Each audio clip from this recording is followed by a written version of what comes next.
Welcome one, welcome all to this episode of Jocks and Jills. As always, it's brought to you by Shark Ninja, Shark Beauty, Shark Home, and Ninja Kitchen. Today, we want to take a second to tell you about the Shark Cryo Glow Cooling and LED Face Mask.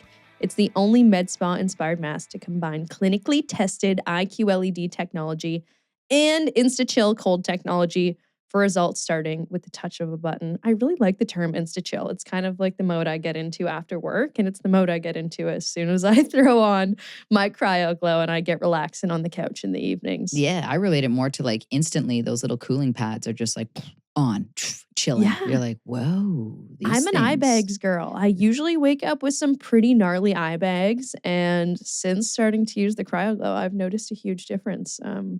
Before we start recording, I look a little bit more like a person. So thank you very much to Shark Beauty for providing us those lovely Shark Cryo Glows with the cooling LED face masks. We use them all the time. We suggest you go out and get your own. And thank you very much to Shark Ninja for being our presenting sponsor here at Jocks and Jills and a proud founding partner of the PWHL.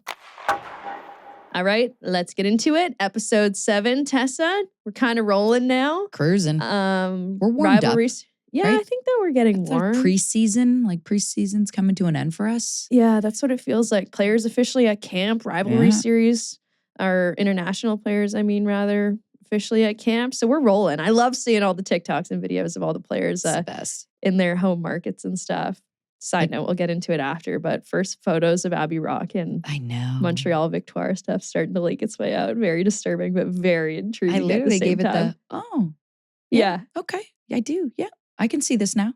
Yeah, the red looks good on her, honestly. Great. Complements the dark hair or something. I don't know. It's very good, though. I'm a big fan. Complements the dark hair. Goes well with her dark hair. It does. It does. And it matters. What's up with you this week? It's my sister's birthday. Oh, happy birthday. Yep. Happy birthday, Britt. Older sisters make the world go round. Big sisters do. I lucked out. I won the lottery on the big sis part. I swear to God, she was single-handedly the reason why I won Battle of the Blades. Really? Yeah. She had like 3 phones, 2 computers. Like it was insane voting for me every time. And like we were all hanging out and partying and she was doing it. And like had a timer going to vote on all of those devices. Like it was insane. That's so nice. Yeah. That's amazing. So I don't know if we won by a landslide or by a little, but whatever it was my sister. She was making the difference. Yeah. Showed it to Britt. Happy birthday. And she knows nothing about, she doesn't know much about hockey. I shouldn't say nothing. She probably knows a little. Well, did she play too? I've never asked this. Yeah, she played a little, but not much. She was a dancer and an academic. Cool. So we balanced each other out, yin yang, you know what I mean? And she was like, she was like the person, my dad's obviously the hockey guy, but she was the person that I always called. Just the sounding board. There was never any judgment or whatever because she didn't know anything about hockey. She was just there to listen. I'm sure she just put me on speaker and walked away from the phone sometimes. You know what I mean? Yeah. My therapist. But like when I made the team, she was my first call. She was the one that I called. Yeah. I was like, don't tell anybody. She was like, did you call mom and dad yet? I'm like, no way. Go downstairs and be ready for the call. I'm going to call them next. She's like, all right. But yeah, she's the best. I won the sister lottery. Happy birthday, Brittany. I hope you have the best year. Oh, that's special. Happy birthday, Brett. Hope you enjoy. What else is new with you? How are the girlies this week? Well, we all decided that. So first of all, we have a legend in the game. Played with Megan Duggan, Hillary Knight back in the Wisco days. Mallory DeLuce, she's a pilot. So originally we're like, let's get the girlies on the road. We'll get Mal to be our pilot. Cool. And we'll fly somewhere awesome. And that's like crazy because like, who are we kidding? We're not renting a private jet and hiring. Like if Mal's coming on the trip, she's not flying the plane. You know what I mean? Also, Mal just had a baby. So we're like, let's just do what we did last year. So it's official. Us girlies, my Shirley girlies, we're going to another Sceptres game. I know we took the last one we went to by storm. It was the game CJ played, remember, against New York. Went to a shootout that game, I believe. So we got our money's worth and some. It was awesome. Yeah, so we're going again. I'm not going to say the date yet because I don't know why. We'll just drag this one along. We're locking in, let's just say we're locking in our tickets and seating arrangements and numbers of people. But as of right now, we we got a solid number. There's a total of 23 so far confirmed. So it's going to be a Nice. large group of some very rowdy women on a Thursday Nice. evening. I'll give you that. It's a Thursday evening. Okay, So fun. watch out, Sceptres fans. Coca-Cola Coliseum's about to get the top blown off by a bunch of old women. That's great. That's what we want to see. Yeah. Also, Buckles gloves. I wasn't on her team this week, okay? Okay. And so I was like, I didn't even know if she listened to the pod. I wasn't sure if she was aware that we broke that down in the Dr. Jill, having Ed call in and just out her about the I call them like Cool Ranch Dorito mitts because that's what they smell like. You know what I mean? Ooh, The gnarly ones. And so I was like, So she played on a team with my friend Leah. And Leah's like, oh no, my gloves are bad. Like, no way that buckles are worse than mine. And I was like, yeah, right. So then after the game, sure enough, she's like, it was way worse than mine. I'm like, I know. Buckles doubled down. She was like, I am not opening a new pair of gloves. There is no need. It's okay. And you know what? I'm not even going to chirp Buckles about this because all it means is that she has to lay off me about my gitch. And fair. So now you guys just got to find a stinky thing about me. She can have this and I'll have that. And we'll all just go about our business and be fine. You know what? Everybody do what works for them. But I could fire shots. It's true. You can. Buckles, however, is a little bit more of a biohazard. Like it's affecting other people. Like my underwear are under my pants. Like no one else. It's no one else's fair business really. Maybe Liam's, but yeah, sure. I don't know. Liam wouldn't go near those things. It's so real. And speaking of stupid things that I do, I just wanted to bring this to the podcast. I haven't talked to you about it yet, but I did post a TikTok about it last night. Oh no. I was having some hair issues yesterday with my part. I got a haircut and I thought it was gonna make my hair feel easier, but now it's just like shorter and annoying. Anyways, like I'm just having some hair issues lately, guys. And usually hair is a strong suit of mine. You cut how much off of it though? Like actually, look at how long that is. You're telling me your hair is short? It was down to here. No, it's not short, but I cut a good like, it was like almost at my belly. So I know there was a ton on the ground. And she took a lot out of it too, like with the thinning shears. So it feels a lot lighter. You know, when she goes in. Yeah, I understand after haircut, your first wash, you're like, whoa, like where does all my hair go? This is not related to that even. I'm just prefacing this by saying I've been having hair issues lately. Have you ever heard of dermaplaning? What? Like you use a flat razor. You've definitely seen this. It's like a facial that people do. And it takes off all your like dead skin on your face and your like little baby hairs and stuff like that. It makes your makeup go on really, really nice. You shave your face? Essentially, yeah. What? But it's mostly like dead skin and peach fuzz. If you're doing a good job, of course, which I have in the past. This time, however, you do it to yourself?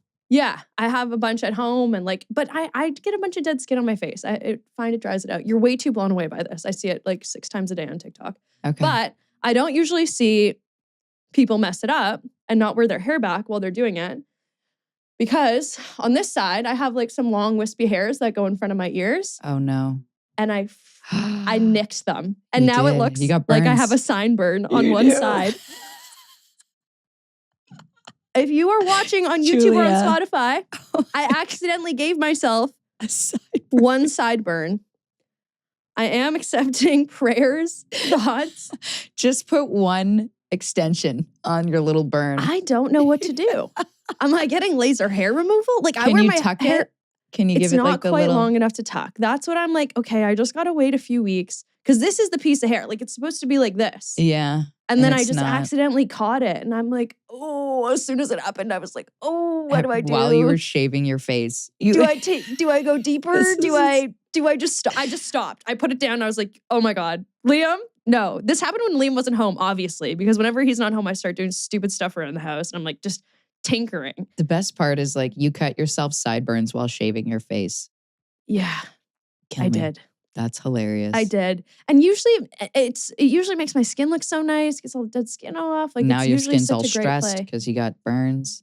No, I don't have burns. I have one burn. But isn't like aren't burns like weren't they in? Like wasn't it a thing to like pull your hair down like that for a while? Was that a thing? Or did I make that up? I feel like that was a thing.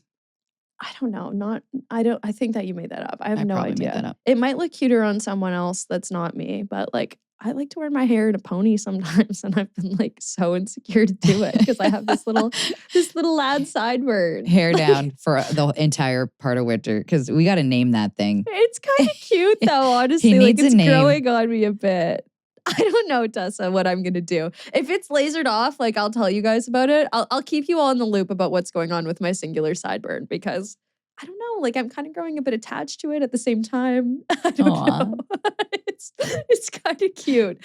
Anyways, that's all I have in terms of life updates. I really have nothing other than my one sideburn. I appreciate all of those updates, all of them. Yeah. Okay, let's get to updating about the PWHL and our headlines this week. All right, we're going to talk New York Sirens today. We mentioned Abby Rock off the top and her departure and heading to New York. They have one of the great head coaches in the league. There's a lot of great coaches, but right when Greg Fargo came in last year, you and I don't know, we've always really enjoyed talking to him. Yeah. Every time we see him at the rink, he's got this kind of light way about him, but he's also really diligent in the way that he goes about his business, but laid back in a way that like always really enjoy talking to him. He's very chill. Like our cryo glow. Just insta chill. And like talking with him is so easy. Exactly. I understand why he's a successful female hockey coach because he's incredibly approachable, easygoing, and actually a really good listener. Yeah, yeah. Here's our conversation with head coach of the New York Sirens, Greg Fargo. All right, we're so excited to be joined by head coach of the New York Sirens. It's Greg Fargo. How's it going, Greg? Thanks for hopping on with us. Well, yeah, it's great to be a part of it. Honored to be here. Thanks for having me. Nice. The last time we saw you in person was at that Ottawa game where we got banned when your team came back. And you were thinking of bringing us on the road at that point because we were really bringing good luck to the Sirens. Yeah, I think so. Yeah, that was we broke a curse. I think you guys had just said like every time Jenner scores, they win, and then we were able to find our way back there. So yeah, but we haven't been able to find our way back into the hearts of Ottawa fans since. So that's something that we're dealing with.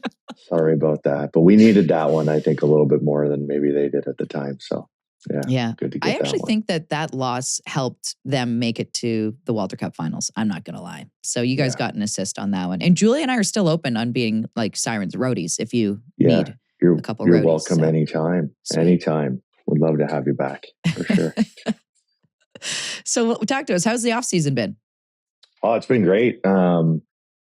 Yeah, it's been awesome. I mean, a year ago, my family and I moved to New Jersey. So it was, and then like camp started the very next week. So it was a whirlwind a year ago, but having the off season to kind of settle in here in New Jersey has been awesome. Obviously there's so much to do in the area, been into the city a bunch and caught a lot of games and shows and everything else. And so it was a great off season, a lot of good time with the family.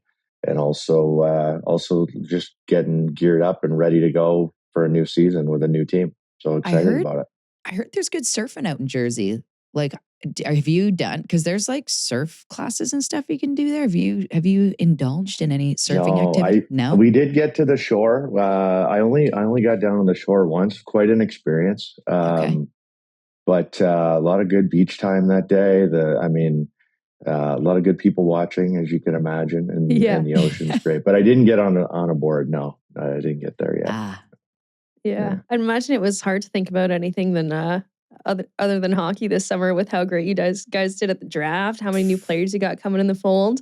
New to the Sirens, but not new to you totally. You're reunited with Culty from your college days and her college days, or your coaching in college days, not necessarily your college days. What was it about her that you knew that you wanted her back on your squad?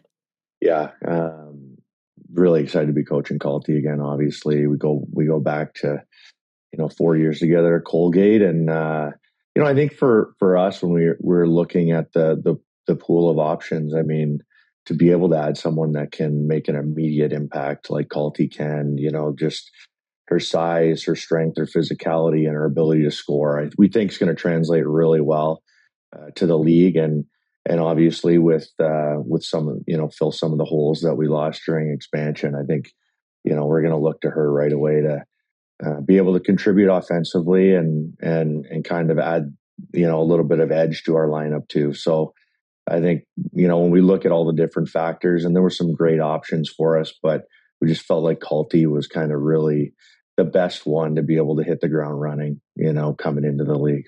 Yeah, like a true number one for you. Yeah, absolutely. Absolutely. Nice. Yeah. And then you guys go ahead and make us. Oh yeah, go ahead, Julie. Yeah, sorry. She told us one funny thing about college. I think it was before an ECAC final. You caught her in the elevator crushing a blizzard. Did you go over her diet with her before? Yeah, confirming the first overall selection. I heard her mention that story to you guys on the podcast, and I remember it vividly. Yeah, I remember it vividly. Like, it's one of those things where you almost can't believe that it's happening. I walk like, in the what elevator. What are the odds? Right. And I think I just kind of shook my head and looked the other way. At that point in time, you're in the playoffs and you're getting ready to play in a final. And anyway, lo and behold, I think she scored the game-winning overtime goal that day. So blizzards all day, baby. So blizzards all day by the sounds of it. Yeah. Yeah. I'm the type of person, if I see someone having a blizzard, I'm like, oh man, I'm getting one of those. Did you? Yeah. Did you? No, can't say that I did. It was no. I do love a blizzard, though. You love a blizzard from time to time. Yeah. Solid snack. You guys wasted no time, by the way, at that draft, like turning heads and dropping bombs and jaws hitting the floor when you traded up for Casey O'Brien. You lost Ella Shelton in the mix, which to me was that was the part that got me the most, where I was like, no way. So how much did you guys mull that over? Was that always the plan coming in, was to deal to trade up, or was it just in the moment? No, it was, I could tell you a lot of conversations leading into that day. This is where I think, Pascal does such a great job as a GM. He's so great at the draft and putting the pieces of the puzzle together. But we did a good job of being prepared for anything and everything. And, it's always tough to lose a player like Ella, but to be able to walk away from that draft with, the top two forwards in the draft, we felt really good about and excited about, what that was going to mean for our lineup. So it just felt like the right thing to do, but it didn't happen on a whim. There were a lot of conversations and a lot of moving parts, obviously, as you're negotiating with one team, but with many teams along the way, just to see, what might be out there for us so we can make the best move for our roster. But it was, I can imagine everyone was in you're shopping Ella, we're in. I feel like every team would have had their hand up. Yeah, it was a busy couple days for Pascal. I would imagine. He does such a great job in that environment. Both years I've been a part of the draft, you get to the trade table and it just feels as though we're prepared, we're ready, we know exactly what we're going to do, and that's a testament to him and his leadership and just how he goes about it. Nice. So I think it's fair to say you guys kind of put the league on notice with being young and scrappy and in this rebuilding phase. What kind of advantage do you think it gives you guys to kind of have this fresh start and this really young, scrappy team? Yeah, well, I think it's a great opportunity for us. Like you said, it's. I think now when I look at our roster, it's a group that has an identity. They all have a, like you say, that they're young, but they're fast and they're tenacious. And so just excited about what that looks like, shift after shift for this group. I think it's an exciting brand of hockey for us to be able to play, an exciting brand for our fans to be able to watch. But more than anything, I just think it's, there's a lot of alignment in terms of how we talk about the game. Everybody kind of fits the mold of how we want to play as a team. And so as a coach, I think when you get everybody singing the same song, it's really exciting that this group's going to be moving in the same direction. So, can't wait. And so far it's been good. We're only a few days into camp here, but it's eyes wide open. As you said, there's a lot of youth, but everyone's really eager to make their own impact on the team. So it's going to be fun. A lot of learning, a lot of growing.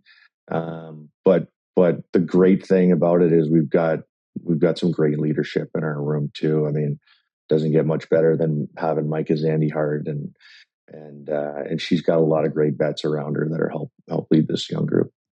Totally. Your back end kind of got, I don't want to say picked apart, but dismantled a little bit in the goaltending in the crease there. Country Shrouds hits the road. Levy gone. So on the back end, is the net up for grabs, or is it Kaylee Osborne all the way? Well, I Or think you don't even have to pick, really. Yeah. I mean, certainly we're going to be young in the net, but I think Kaylee's experience in the league last year is going to serve her well. She's, she'll get the bulk of the work here early on, and I think what's great, having been a part of the Team Canada crew and coming off the rivalry series and getting a game there, I think has been great. The last few months of training, Kaylee looks awesome, and obviously I'm really comfortable with her in the net too, having coached her at Colgate. So excited for her, because it's really the first time that she's come into a year lately as like the number one, and so really it's her net to grab and to help lead this team. But I think it's just a good opportunity for her to showcase to the world what she can do. So eager for that, but also know that we've got two rookies behind her that are going to be pushing for ice time too. And like Kaylee did in her first year, they'll get their opportunity to play at some point too. Nice. Okay, so young, scrappy team, like we mentioned, we know what it looks like on paper. You've had the opportunity to see it on the ice for a couple days now. What kind of identity are you building with this New York Sirens team? What kind of expectations do you have for the season? Yeah. I think honestly, it's I feel like in my year one last year, we were able to kind of build a good foundation of an identity. Like we really wanted to come in last year and drive puck possession numbers, play with the puck, play with some more speed and tenacity. And now I think, we were able to do that to a certain degree, but now I think with the roster that we have and the pieces that we have on the lineup, we're going to be able to fit that identity up and down the lineup even more so. And so, we want to play a possession game. We want to be hard to play against. We're going to be tenacious and aggressive in how we play. And that's going to take some time to build, as it does. It's an ongoing process throughout the year, but I really think the makeup of the team is going to allow us to hit the ground running with that identity that we're looking for. So excited to see what it all looks like in the exhibition games, and then to start the season on the road in Ottawa too. Yeah, so are we. Can't wait. Yeah. Thanks so much for taking the time to join us today, Greg. Good luck with the rest of training camp and to start the season. Awesome. Can't wait to see you guys in the rink. We'll see you soon. Yeah, I was going to say, should we come to Ottawa again? Yeah, no, we do not. We are not going back to Ottawa when New York is there. Ever. No, ever. We're never allowed. We can go to New York when Ottawa's there, I think. Yeah, that works. That works. We'll welcome you anyway. That's good. Thanks a lot, guys. Thanks, Greg. Yeah, it's going to be cool this year. So much experience with Culty, with Kaylee, like ton of players that he's coached already before, and then around the league too. Yeah, a lot of familiarity. So it's going to be a fun year behind the bench for the Sirens. Maybe we can talk about their coaching addition too before we start to go through their players. They added Valerie Bois from Ed's U Sport champ, Bishop Skaters. Very excited to see her behind the bench as well. Yeah, and she's done fantastic things for that program. When that program joined the RSEQ, she was the assistant coach and then immediately took over. And that program, since its inception into the U Sport RSEQ, is it a conference, I guess you would call it? It's been nothing but a force to be reckoned with. And I feel like for a coach to be able to take a program, one, and be able to do that, but also two, and recruit properly, there's something there. So a solid pickup by New York on this one. I'm excited to hear what the players think of her. I'm excited to see what she has to offer. Obviously, there's a ton of winning experience there, and I think that's exactly what the Sirens are looking for. So solid pickup. Yeah, you always love to see great people get identified and elevated after seeing success at the level they were at, and that's definitely what she did. Yeah. Goalies. Mentioned Kaylee Osborne. We were asking Greg about how he thinks this is going to roll. How do you think things shake out between the pipes in New York? And I'm not knocking Osborne as a goalie at all, because I actually think she is a good tendy. She was with the Canadian national team at Rivalry Series for a reason. My only concern is she played 10 games last season? Yeah. Which is way different than what carrying a full load is, which is why initially was it a TikTok that I made? That I was like, is Callie Shanahan going to start carrying a load? And I know he's heavily going to lean on Kaylee Osborne to begin with, obviously, because she's got the experience. She's familiar with travel, with the schedule, with the pace of play, all of that stuff. But I feel like this might end up being a goalie tandem, if I'm being honest. Yeah, and we love that, especially with two younger goalies, and we've seen it work in the league. Maybe I'm just rooting for a goalie tandem all of the time. I don't know. I'm probably biased to a goalie tandem, I guess. Yeah. And I blame the frost. Me too. And yeah, I guess we haven't really seen it work on the men's side really as much. Oh, it's kind of like that conversation. You will all hear it in a few minutes, but we were kind of having this talk with Coach Courtney Kennedy on Courtney's Cornahs. Just the goalie depth in this league is absolutely insane. Most of the third goalies in this league could start games. So it makes sense that most teams will look to a goalie tandem, get a little bit of load off their starter. Yeah, I see no problem in it at all. Like, I think it just creates a great dynamic, and it takes the ego out of it and the stress and pressure. Do you know what I mean? Yeah. Where it's okay to have a bad game. You're not going to get, raked over the coals for it. Just take a breather. Someone else will go in. You'll be back. Yeah. So there's like almost that freedom to play. That weight's lifted off your shoulder.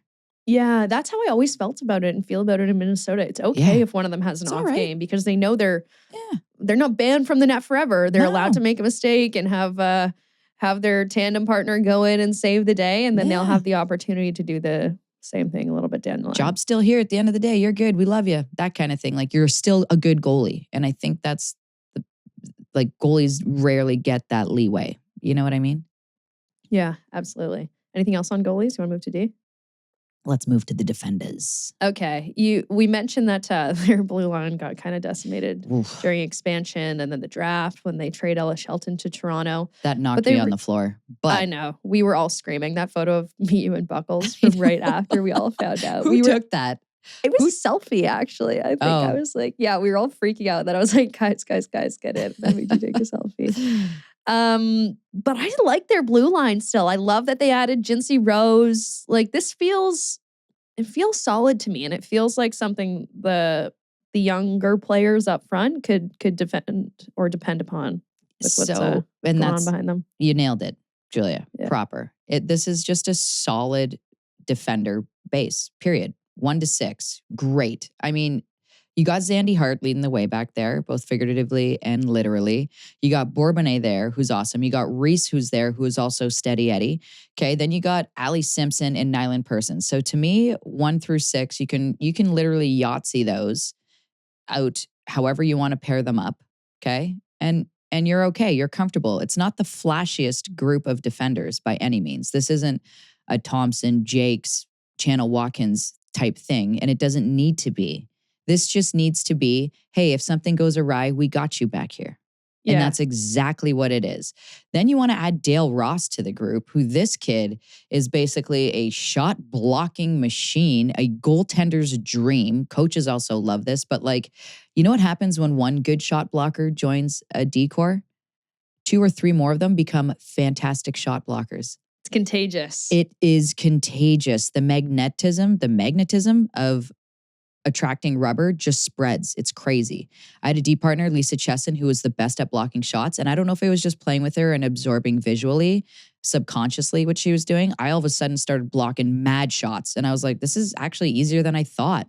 Yeah. Me at ball hockey. It's just what you got to contribute. Even if you don't want to be. So I think Dale Ross is going to be a great addition to round this top 6 out. That's just I don't know. This is a very important D group to have in a group like this because their forwards are young and spunky, a little bit naive to what the PWHL is, a PWHL season is. So, and it's important to not put a saddle on any of these players or a leash. Take the leash off and let them run, let them roam, let them fly and learn. You know what I mean? Let them play free. And if something goes wrong, it's okay. You've got 6 great D, you got 2 great goaltenders. It's all right. We'll cover your butt. You know what I mean? I think that's how this is going to play out for this New York team. I don't know if that was truly their approach, but that's how all this shaked out. And I don't mind the look of this at all. Yeah, that's what it feels like. So what do you think about the the young scrappy group of forwards that they got up front. Every single one of them that we've talked to has been like, yeah, New York's coming into this season with something to prove. Only team that hasn't made the playoffs, chip on our shoulder. Like, we know what the history is. We've all been watching. I love that energy coming from the young Sirens players. Well, the fact that they got 9 players in 6 rounds is insane. Like, that's actually doing work. Like, Pascal earned his paycheck that day. Yeah. And the players that he got the top 2 forward prospects. The top 2 forward prospects of all the PWHL, he snagged them both. That's wild. Very. Okay? In Calty and Casey O'Brien. So now you got Fillier saying, oh, thank goodness. Sure, I lost Carp. That's tough. I'm already familiar with Peyton Levis. I know how to play with her. She's still kicking. Now we've got these 2 stud muffins who are also tough, one of which loves to play with a chip on her shoulder and already has beef with, 5/8 of the league. Yeah. And then on top of that, you've got a player who Fillier has trained with and played with plenty, and Kristen O'Neill, who they acquired in a trade. So it's not like these are all brand new people to Fillier, whom I know they were. I'm not saying that this whole team revolves around Fillier, but Fillier is the centerpiece to this forward group. Of course. She is going to get a bulk of their points, but now there's going to be other contributors, and it's important to note that they did bring in some familiar faces in the sense of Kristen O'Neill, where Philly doesn't have to get used to something completely brand new. Right off the bat, there can already be a little bit of chemistry and familiarity there. Do you picture how these lines shake out at all? I initially was like, I wonder if they're going to put O'Neill on Philly's line to start. But O'Brien apparently is a very fantastic playmaker. I've only watched her play a couple times. So she can get the puck to Philly a lot. I initially, when they drafted both of them, I was like, Philly, Calty, O'Brien on a line, boom, done. And then when they got O'Neill, I was like, well, hold on, there might already be chemistry there. They might already be familiar with each other. And, Kristen O'Neill's fast as lightning. She can get on the puck first and dig that thing out. Calty can grab it, and her and Philly can wheel and deal, however they please. But I honestly, again, this top line or top 2 lines, I feel it can go any way. Now, my thing is, are you going to go for a solid line of 3, or are you just going to have pairs on your top 2 lines? Yeah, Because that's what I'm wondering. Quite honestly, Peyton Levis did a fantastic job last year with Carp and Fillier. Mm-hmm. So and Philly's already familiar with Peyton, so why not just let Peyton continue to be that player? Yeah, I think that's how you start at least. Exactly, because the chemistry's already there. You could tinker, and injuries happen sometimes. You're forced to move players around. Mm-hmm. However, I don't think I would demote Peyton Levis immediately by any means. No. No McKenna Webster this year. We've heard officially. She's going to play field hockey this year, but they've got a couple interesting camp invites. I have to shout out my Thunder Bay girl, Alexis Paddington, had a great career at Minnesota State. I've heard that she's doing well at Sirens camp. Has experience playing against Ohio's and Wisconsin's and scoring against them.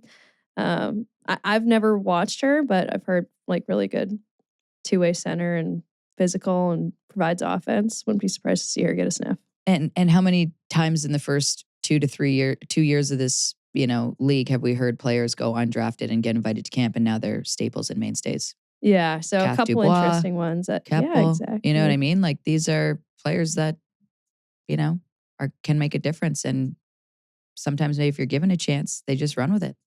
It's not easy getting drafted. Like, there's only so many rounds where you can have your name called, and there's always a couple or a few good players that are left off that end up fighting their way into the league. And sometimes it's better to not be, because there's no expectation, and then you kind of come in with that fire lit under you. Like, hey, watch this. Hold my beer. Yeah, it helps. Totally. Speaking of fires lit under you, the New York Sirens definitely have one under their booty this year. It's going to be really hard to make the playoffs. We're still waiting exactly to hear on what that playoff format will be, if it'll expand or not. But based on what we know so far, what do you think about the Sirens' odds for the postseason? I think it depends on a lot of things, if I'm being honest. How much chemistry, because there's a lot of new faces, like you said. How much chemistry are they actually building right away? Like, how much stuff is actually clicking? Because you got to have a good power play, got to have a good penalty kill. Your D zone's got to be sorted. you got to be able to adapt to the physicality that now is the league. You need to know how to toe the line. There's not a lot of gray area, I'll say, in this league. Yes, there's body contact, but no, there's no open ice hitting. So I feel like sometimes you might get a little bit eager regardless. Is their goaltending going to keep them in games and win them games when they need it? Because that's very important in this league. Yep. Obviously, regulation wins, we've learned last season, are very important in this league. So it is important to get points when you can, but regulation wins are important above all else. So I would like to think yes, because I feel like there's a lot of excitement in that locker room that matches the skill and talent. And there's a lot of grit and sandpaper as well that I kind of like. So I want to see this naive group of young players help propel and push this New York Sirens team to vie for a playoff spot. Am I convinced that they're going to get there? I don't know. Flip a coin. Yeah. Flip a coin on this. We'll see. They're probably the team that I'm most expansion teams, of course, like we've never seen them. So I'm excited to see them hit the ice together. But this is the inaugural 6 team rather, that I'm most excited to see hit the ice. They've made the most changes. I'm really excited to see what they have to offer. And I think they're going to be fun. I think they're going to be totally saddle off. And I think that they're going to make a lot of mistakes, but also provide a lot of offense. And it's going to be fun to watch. They're going to have swagger. You watch. Yeah. There's going to be a confidence, an air of confidence that just follows this group around, and a very laissez-faire, like we don't care attitude, which is like very New York. It's easy to forget that they started the season that way last year. New York was in the playoffs in our minds until they went on that slide and Alex Carpenter got injured. So if they can get off to that same start this year and avoid a catastrophic injury to a player's jaw. Like if they can avoid that terrible misfortune this season, I think it's going to be a lot of fun for Sirens fans. And you say it's a misfortune. That setback kind of cued this comeback right now that we're looking at and hoping happens for them, because it made them realize, like, hold on, this is how much we rely on one person. Yeah. We got to do this by committee. Can't do this, right? I don't think that one, and even in just thinking about how much it's spread out this year with offense and young players, like that one injury wouldn't cripple them the same way it did last year. I don't think so. So that's good. That's good. You can't be a one-woman show. So we're excited to see the Sirens this year and see what they can do and see how they can improve a little bit. I liked the line that you finished your TikTok preview with. It was like something to the effect of, are they going to finish in last place? No, but maybe close. Yeah. We'll see how that goes. But I'm pumped for the Sirens. Like, I don't want anyone to think we're dumping on the Sirens or dunking on them. Like, there's so much to be excited about if you're New York Sirens fans. Totally. New York. I said it kind of like that. Leadership changes in Ottawa. Not really leadership changes, but they added Jocelyn Larocque to their leadership group officially. Solid. They put a letter on her jersey. We know she's been a part of their leadership group since she got traded there last season, but very happy to see her officially with an A on her chest. And well-deserved, like you said, just fitting. Like she got traded, walked into that locker room last year, and no one had to put a letter on her jersey. It was just everyone was looking to her. Like, all right, Joss, what you got? Yeah. Lead the way. And she did, in physicality, in the way she played out there, the way she carries herself. She's a true pro. Not only that, she's just a really great human being. And I know you got to go to Ottawa and sit down with her one-on-one for our interview in our second season. Is that right? Yep, last year. So you got to know Joss the way Joss is. And like, honestly, I've known Joss from when she was just this little gaffer joining the national program. And, I obviously like to poke fun and make people smile and laugh. And she was quiet. And I used to always like sing to her, Jocelyn, please don't spell your whole name. Because when we were signing autographs and things, she would write her name out beautifully. And she took long. But every time I see her, she sings it back. Like, she's just a good kid that likes to, be a part of a team. She works hard, just as hard as anybody else, if not harder. And she's always got her head on right. So solid pick. I'm not surprised Carla picked the other number 3. But congrats to Joss. Well-deserved. And congrats to the Ottawa Charge and all their fans. They got a good one. Yeah, special player, special person. So congrats to Jocelyn Larocque on that. It got me thinking a little bit more about the teams that are missing official leadership so far. Boston still without a captain since Hillary Knight got traded, and both expansion teams without their leadership groups. I'm throwing, this isn't in the lineup or anything. It just came into my mind and I wrote it down. Do you want to try to guess? Well, did they name it and I don't know? Or what do you mean No. guess? I just mean like, do you want to guess at who they're? I'll take a stab at it. Who that they'll name captains? Yeah. I'm going to guess that I don't want to say captaincy. Well, captaincy, I'll just slap on Megan Keller immediately. In Boston? Yeah. Yeah. Sorry, was I supposed to pick Boston? No. I like it. I'm just Okay. I'm just Yeah. Keller, winning a win. Boston. Letters are going to be Rattray, Tapani, and or Mueller. Yes. I love that. Yeah. I honestly think that Rattray would be a sneaky C too, but I'd be very pleased with either of those characters. Yeah. I think Steering the ship. for whatever reason, like Ratty could easily don the C, but for whatever immediately just looking at or thinking of their roster, the one person that jumps out at me is Keller. I've always been partial to a captain being a defender too. Really? I don't know why. I love the C on the blue line. I think it's Yeah. probably because of Liam, to be honest with you. But Probably. maybe it was before that. But I like the captain leading from the back, and you see more back there. Like you just know what's going on. Yeah, for sure. I don't know. That's Megan Keller screams as captain of this team to me. Yeah. Do you think that Hillary will get it again in Seattle? Yes. Yeah, me too. I Like think that's undoubtedly. yeah. And then Hills, like Hills your gal. for sure. And then like maybe a Carp with an A. Barnes probably with an A. Oh yeah, for sure. Yeah, I would give Barnes an A. Who did you say? Who did you just say? I was thinking Carp, but I said it kind of quietly. Yeah, Carp's a great one. Or I know Bilka. she's quiet in the room, but I think she's good for. Well, Carp leads by example. Right? Yeah, And Carp exactly. doesn't need to say much. She just needs to look at you. And you're like, got it. I get it. I'm sorry. Whatever you I'm want. sorry. I'll do everything. Right? Yeah, exactly. Yeah. But I think you can even go younger because you don't know how much longer, Hill or Carp are going to be around. So you can slap an A on Hannah Bilka. Yep. Right? I was thinking that too. She's young, but I think that she And she she has everything works. for leadership. Yeah.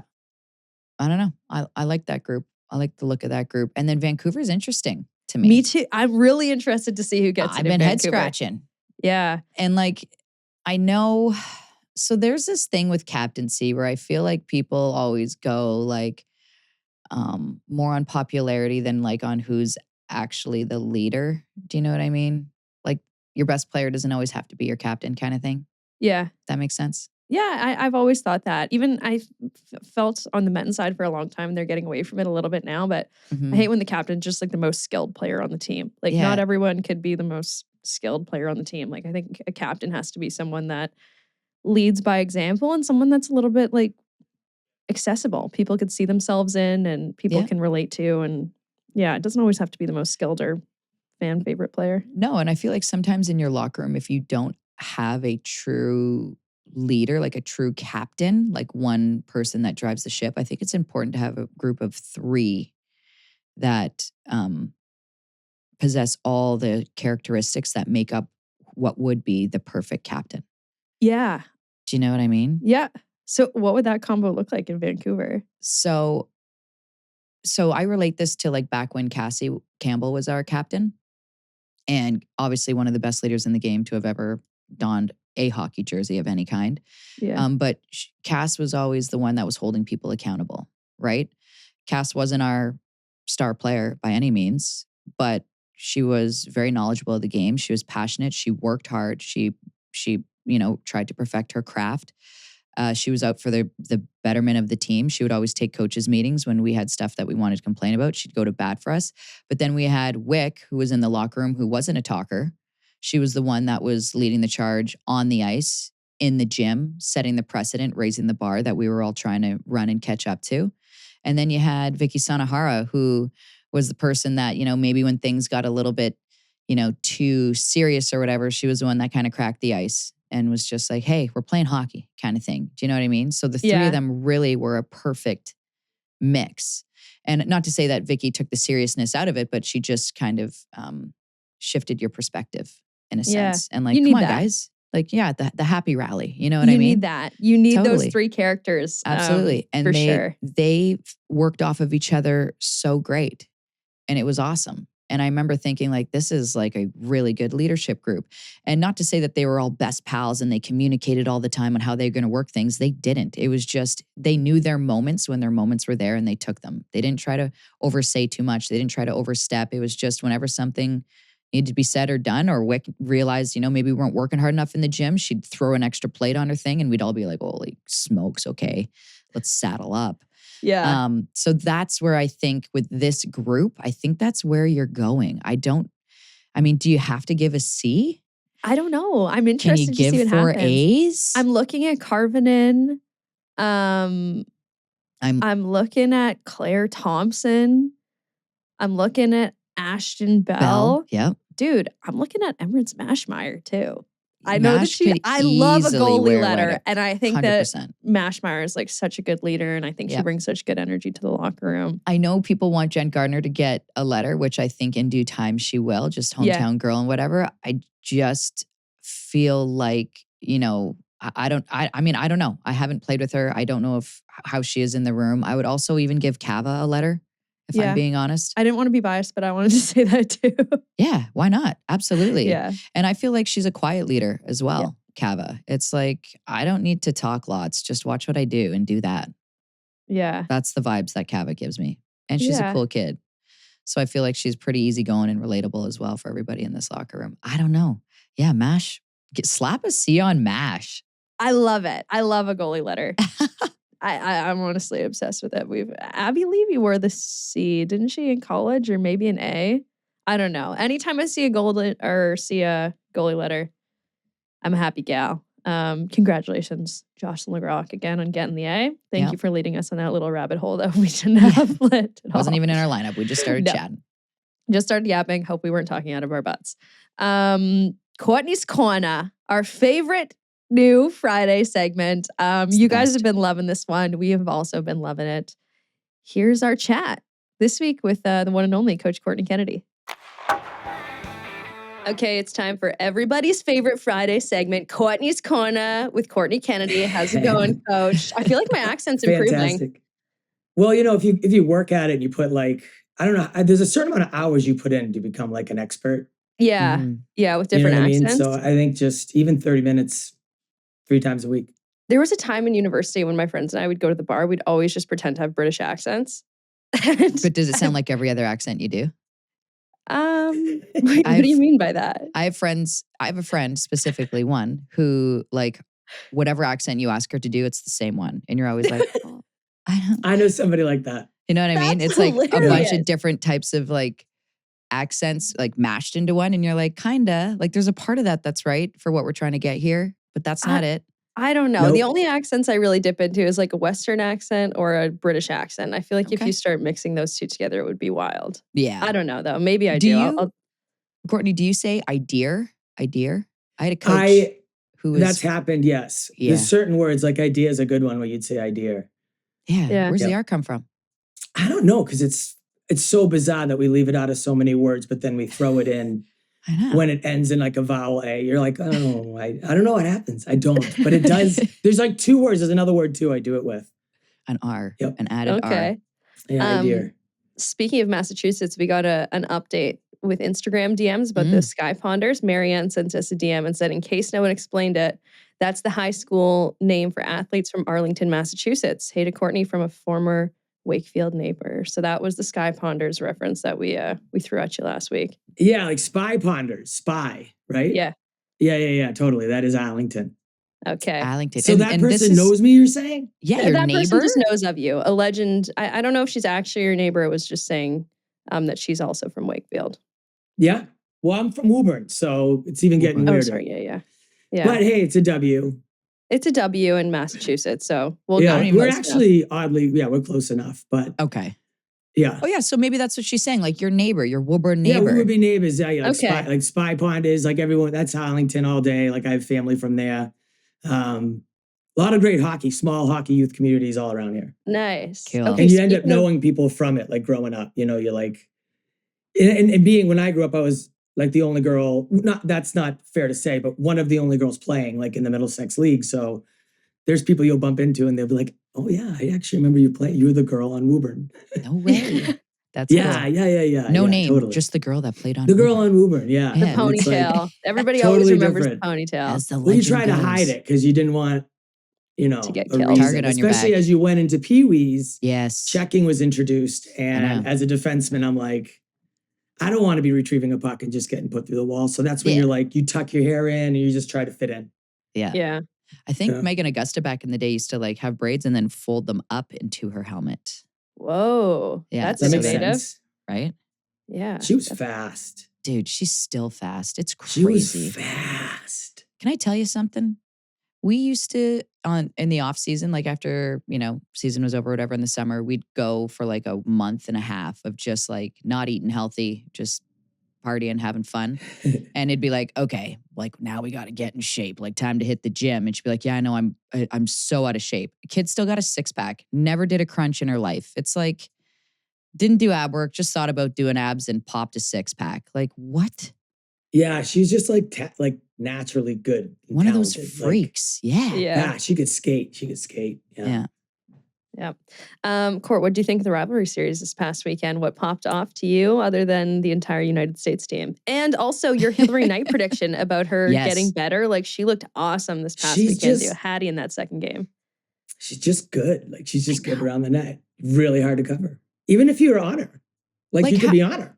Like for someone who's played for quite some time in her career at a high level, like Court, let's talk about for a moment. Like to me, Jana Hefford was on the Canadian side, someone that was really good at doing this.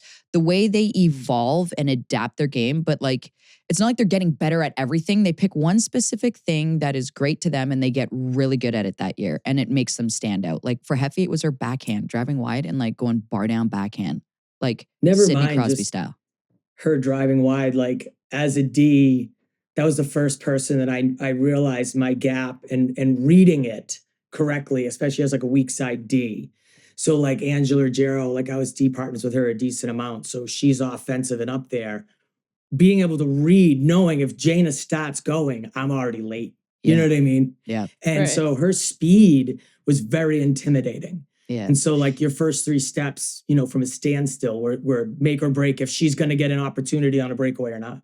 Yeah. Hence the goal in 0-2 that she scored.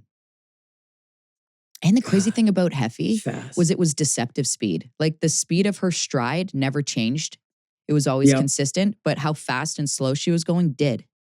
Yep. I had Kelly Stack similar to that. Kelly Stack to me was a player that you didn't realize how fast she was, but because it just was so easy to her. But my good God, could she scoot? Like she'd blow right by you. And their ability to get it done, because to finish the job. Right. So great. You're speedy. You took it wide. You cut in. Good for you. To finish the job is very difficult. It's hard. Especially at the going highest at level. mock speed. Yeah, against a top, like one of the best goalies in the world. Yeah. Vice versa. Canada, USA, like that's a top goalie. Yeah. So I always found it impressive to be able to finish. Yeah. And here's Hill finishing 3 times in that second game, making it look so easy. She's just got a knack for it. Her personality, how she approaches the game, her composure. I just think when the pressure gets high, she can stay right even kilter with it. And I think it really shows off. Like you can't really get under her skin.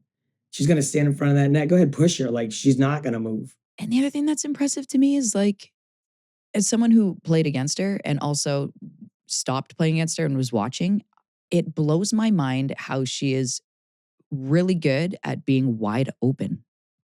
Like wide open. When you're like that, when she's on the ice, you should always know where Hillary is, and she should be less than arm's length away so you can get wood on her. You know what I mean? It's the same thing I always felt watching the Olympics the last few years with like Poulin. Like especially during those like 3 Olympics where she basically always scored, the game winner. Yeah. And so you're sitting there going, like, as if watching on TV, you're like, okay, cover Poulin. Like that has to be what everyone's saying. I know. Cover Poulin. You can't. And the fact that she scores even with that much of a radar. Like when you're that good, it's so hard. Like they're on you. They know about you.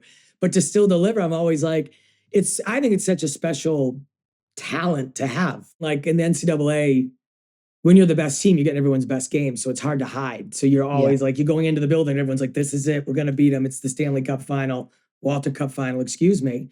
And you go from there. And I just think when you're a top player, everyone knows about you. They're defending against you. Their coaches are talking about you that week. The defensemen are thinking about you. They're scheming to shut you down. Yeah. And those players like a Knight are like still getting it done. It's really fun to see. Yeah, and you almost think like I'm a firm believer that the WCHA is like the best NCAA conference to be in. You have all of these top tier teams that are always constantly in the top 10 every year, and you're playing every weekend back-to-back games against these good teams. So I feel like Hill going to a WCHA team really helped her practice constantly being watched and hounded, like you said. You know what I mean? So now it's just like this ability and this knack that she has that is Houdini-like. Like, yeah, she puts it in. Like, untouched. she'll quick Behind- release. Yeah, behind Instinct. Renata Fast in that game, I was like, Renata's no schmuck or Yeah. you know, out there. Like, kid can play. No, And you hit behind her? Like, what? no, she's a smart player, and she Yeah, it's arrives cool. when she's supposed to arrive. And with your comments on like the WCHA, you know, being in Hockey East and coaching in there for about 18 years or so, one of the things I've noticed is as an individual developing. Mhm. If you go to the WCHA, it's great, but I really think you need to put a lot on yourself to hold yourself accountable, because if you're surrounded on a team with all the best players, Yeah. really take practice serious. Take those one-on-one battles serious, because sometimes if you're playing teams, if it's not a tight game, are you developing sloppy habits? Are you not getting the routine of having to work in your D zone and really get yourself out of some sticky situations, which only preps you more for like scenarios. And to me, the game's all scenarios in terms of personal development. Like, how many 2-on-1s are you seeing? How many? And so when I look at it, every player, no matter what league you're in, what you're doing, what's your development look like? You could score a bunch of goals. What happens when you go to the PW? What happens there? When you're not scoring all those goals? Do you still have more to your game to allow you to get your reps, to get ice time, to make an impact? Or is it just goals? Right. How versatile are you? How versatile are you? Yeah. Can you play in all three zones? I mean, who's kidding who? If you're scoring goals, any coach is not going to be overly worried about your back checking. If you're putting pucks in the net, if you're making an impact offensively, it's something you're going to tighten up, but you're not going to hold the kid to the fire if they're putting pucks in. Yeah. But if you're not putting pucks in, every turnover, every misplay is like a spotlight. Yeah. And now you're not getting your reps. Now maybe you're getting less playing time. Maybe you're down to 8 minutes a game. How are you supposed to produce points with 8 minutes a game? How are you supposed to have confidence once you get into these moments? And so I just think when I look at players like Knight and her path and the longevity of it, the amount of time she probably had to be really tough in scenarios and keep fighting for it, it looks easier than it is sometimes. To make the jump, because there's always a jump, whether it's from, college to Olympic team, college to world's team, whatever. But now it's college to PW. What position do you think has got it the toughest and to make that jump and that adaptation? It's funny. I think each could have their own, argument. As a D, you're retrieving pucks with some big, talented, heavy forwards coming at you. Yeah. So there's no way they're not thinking that. So just the worry in your brain, and again, because we don't have the checking. It's something that for your first time at age 23, you're like, oh, what's this? So then, you look at that as a breaking out under pressure at center. You're playing now a D zone against the best forwards, very cut down. You're really in a D zone trying to cover them. But like when I think about like a winger, I think for me, the winger is the toughest spot to adapt to right away, because breaking out in particular, you're on that wall, you're getting a puck. First of all, you're reading, is it offense? Did we get the puck? So we get puck. Are you scooting to the wall? As you're getting to wall, is it a rim? Is it a direct? Is there D pinching down on me? Are the wingers swarming me? How much time do I have? How much time do I not have? And in someone that coming to take my head 1 off. second, I have to decide if I'm going to chip, make a direct pass through a triangle to my center, if the center is supporting, and in that moment, you make a mistake, it is magnified, because that kind of a turnover is super hard to absorb. And so I just think, again, that's a difficult position. I do think, like something I've noticed it, even like working with the U18 level and youth in general, when you're on the ice and you ask a kid their position, it used to be honestly like all those top players, everyone was a center. Now I have seen more top players say, I'm a winger. when they're, 16. I'm a winger, and I just wasn't used to seeing that. So now it's like they're almost more players going into the position, so that I wonder, are they in those high pressure situations more often, rather than just being a center because they're very good. Yeah. And I'm not saying the wingers in youth sports aren't great, but it's what I've noticed is when you get to a higher level, you're trying to always find the winger who can make plays and do it under pressure. And when you take a center and move him to winger, because you only have 4 centers. How many centers can we have? Yeah. So now what center can play winger and they're not getting off the wall? Because it's very disciplined. And all of it under the most pressure ever to, first of all, just stop the puck. That's the most important thing. Get the puck. Yeah. Possess the puck. And now what's your play? So I think that'd be a hard position. I mean, never mind the de-pinching. See you later, right? Like your ability, again, skating comes into play, composure, all of that is linked into your ability to control a puck and make plays. So what have you seen? What have you gone through? What was your 4 years of college? What are the scenarios you've been in? Did your coach hold you accountable to the scenarios, or because it didn't end up in the back of your net, was it not talked about? Well, that's it too. It's like, how many different roles were you able to play? And are you comfortable and okay with buying into a whole new role? Because sometimes there's egos that get in the way too, right? And people just get unhappy with adapting to a new style of play that maybe their coach or their team is asking them to do. And I think like mentality and approach also plays a huge part in it. How such a big part. And that's adaptability again and being resilient. So yeah, lots going into the the ability to not be so obsessed with your ego, but to know you have it. You need a bit of swagger. You have to be successful. Yeah, you have to have a chip. Absolutely. You have to have an ego. You have to have that. Yeah. But when it gets rocked a little bit, how do you handle it? And I think the players that go far can absorb it more. Yeah. Yeah. For sure. How do you think that transition is for goalies? To me, I just think like there is one net, and I think there's a lot of good goalies. So many. Like most of the third goalies in the PW, I think could start and nobody would bat an eye. I feel that way. I felt that way last year at Boston. Yes. Yeah. I felt that way. You have two backups who can both play starting positions. This is all my opinion, right? Like, I don't, whatever. But you're not going to beat out Frankel. That's no, not in that spot. She's too consistent. If you are, you're going to the Olympics. Yeah. She's proven consistency. Yeah. And that's what I think is the most cool thing about her, is to constantly be good over time and time again. Yeah, like that kid gets annoyed if a puck goes in the back of her net. She wants to fix it and get better. But like to see her time and time again take teams and bring them far. Just drag them I don't know. along. I think so. Then what do you do? Those other 2 goalies, like they're still really good. Cheering for you. No, not on them. Like I would take any of them. I'd take them right any day. Yeah. So, it's Frankel's net. So then what do you do with it? So being a goalie, I honestly think it's just, you have to be ready. Like if you don't get the starting job, like how are you taking somebody's job right now? Like, especially now, like you got a lot of good goalies in there. Like, and there's only how one are you coming. doing that?